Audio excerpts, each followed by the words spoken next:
Welcome to Learning Monkey. I am Vikram. In this class, we'll try to have an introduction to framing. The concept of brief introduction to framing has already been discussed in our previous videos. If you haven't watched that video, please watch those videos and come back here. And every video in our channel is going to be part of an entire course or a playlist. Our suggestion is to follow the entire course so that you can have better understanding of the concepts. And the link for the playlist is provided in the description below. And in the previous video where we have discussed, where we had a brief introduction to framing, there we have said that this is how the frame will look like, and these are the control bits that are added to the payload that needs to be transmitted. That there is a difference between payload and the actual message that needs to be transmitted. So we will try to understand. We have already discussed, but we will try to understand it again. So this is the payload that needs to be transmitted, within which we are going to have the message that needs to be transmitted. To this payload, these are the control bits. They are of different size. For example, if this is 1 byte, this is going to be 1 byte of size, this is going to be 2 bytes. It varies from one system to another system. So these are the control bits that are added to the payload that needs to be transmitted onto the network. So adding these control bits to the payload is what we call it as framing. Okay, adding the control bits to the payload is what we call it as framing. For example, let's try to understand this concept. Let's try to understand what is the difference between message and payload. After that, we'll try to understand what is meant by framing. For example, if we have these are the bits that needs to be transmitted. For example, if this is the message, this is the data that needs to be transmitted, this is what we call it as message. And to this message, what happens is the control bits of application layer will get added. So the topmost layer is application layer. All the control bits that are related to application bit is added to this message. So this is what we call it as payload. And this payload is encapsulated with the control bits of transport layer, and the control bits of network layer will also get added. So this is what we call it as payload. This part is present in this payload. Within the payload, we are going to have the message. So this is very important to understand. And to this, the frame will get added. So the frame is going to have header part and also the tail part. This is what we call it as frame in the data link layer. So this is the tail part, and this is the header part. So this is the header part, and this is the tail part. Okay, so this is what we call it as this is the difference between payload and the message. This is the message to be transmitted, and adding the extra bits is what we call it as payload, adding the extra control bits. So what the control bits are going to do is they are going to fulfill the concerns of the layer. Every layer is going to have certain set of concerns. Those set of concerns are fulfilled by using these control bits. Okay, so this is the difference between message and the payload. Now let's consider that we have a message of size 1500 bits. So let's assume that this is the message that we want to transmit. So it is just zeros and ones, and let's assume that this entire message has to be transmitted, and assume that the size of this message is 1400 bits. Let's assume that this is the message that needs to be transmitted. Will this entire 1400 bits added with the control bits will get transmitted onto the network? No, it is not going to happen in that way. So what happens is this 1400 bit size message will get divided into small parts. Let's assume that we have divided this into 3 parts, and each part is of size 500 bits. Assume that this is a message is divided into 500 bits, in the remaining last part is going to have, as we are having 1400 bits, the last part is going to have 400 bits. Now to this 500 bits, these control bits of application layer, transport layer, network layer and data link layer will get added, and these frames will be continuously transmitted. So what happens is, to this 500 bits, the control bits of application layer, transport layer and network layer has been added. Assume that they are of 200 bits.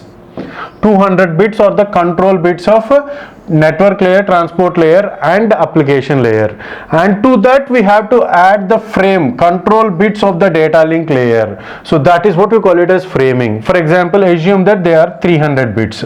So what is the total size of the frame? Total size of the frame is 1000 bits. Similarly, here also we have added 1000 bits. We have added the control bits of application, transport and network layer, and to that, so frame control bits will not have 300 bits. Just to round the figure, we have made it as 300 bits. Let's assume that.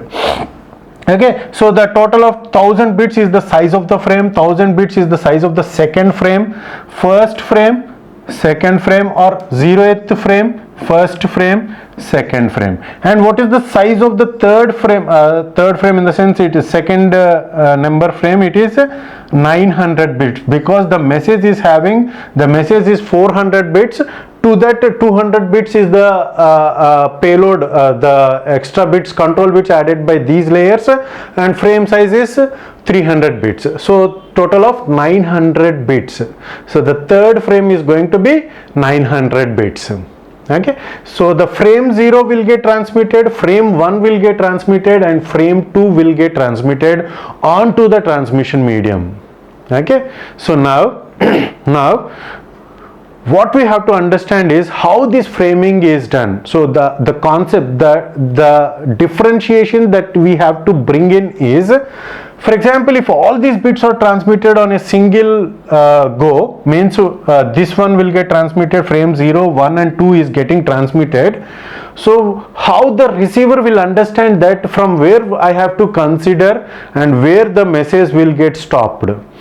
So from where to where I have to consider it as a 0th frame, from where to where I have to consider it as a first frame, and from where to where I have to consider it as second frame.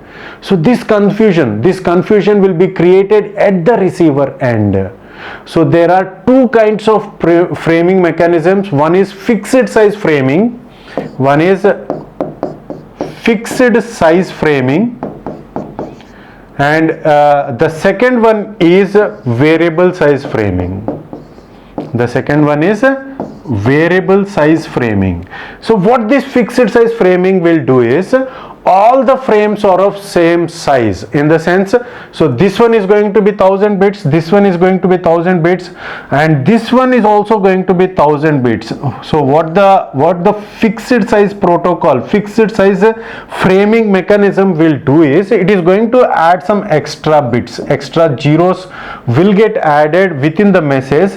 To this message, extra bits will get added. So all the frames are fixed in length.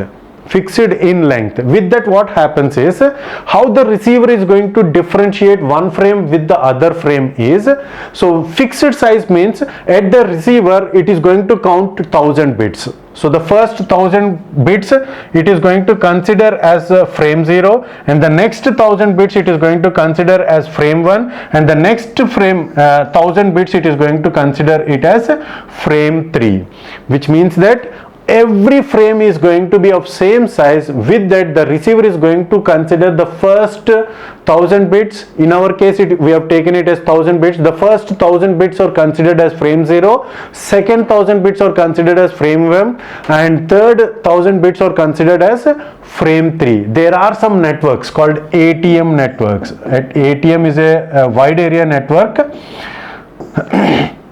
So there are some networks which are going to use fixed size framings. There are some networks which are going to use variable size framings. So what is the how the differentiation among the frames is obtained by using framing variable size framing mechanism is, so it can be done in two different ways. One is character oriented protocol, protocol, and the other one is bit oriented protocol.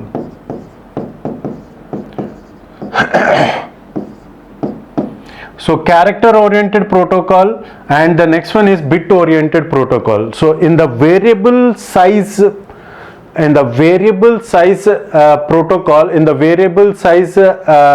protocol framing, how we are going to differentiate one frame with the other frame. So that can be done in two different ways. One is character oriented protocol and the other one is bit oriented protocol. So what these mechanisms are, so at the start of the frame, so for example, if this is the frame, at the start of the frame we are going to add an extra character, and at the end of the frame we are going to add an extra character.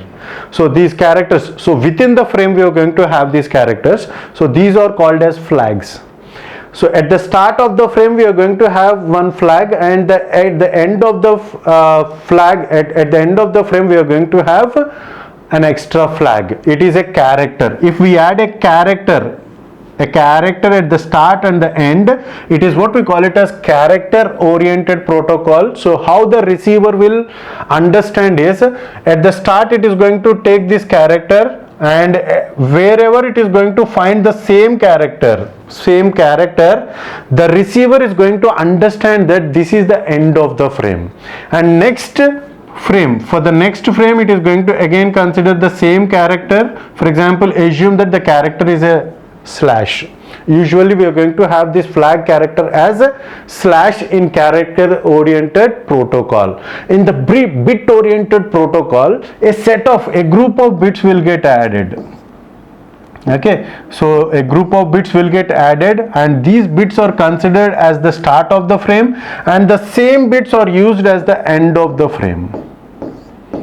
So if the framing is done based upon if the variable size framing is done by using character, means the start and the end of the frame is designated by using a character, it is called as a character oriented protocol. And if some extra bits are used in the variable size framing, it is what we call it as bit oriented protocol. So there are two differentiations. One is character oriented protocol and the other one is bit oriented protocol. In the next class we will try to understand both these schemes, how they are used, and what are the problems that we are going to have with the character oriented and the bit oriented protocols, and how those problems will get overcome. So all those concepts we will try to understand in our next class. Hope you got the clarity on this concept. Thanks for watching. If you haven't subscribed to our channel, please subscribe to our channel and press bell icon for the latest updates. And if you have any doubts regarding this concept, please post your doubt in the comment section below. If you feel that this video is helpful to you, please give us a like symbol, and please share this video with your friends so that they will also get benefited. Thanks for watching.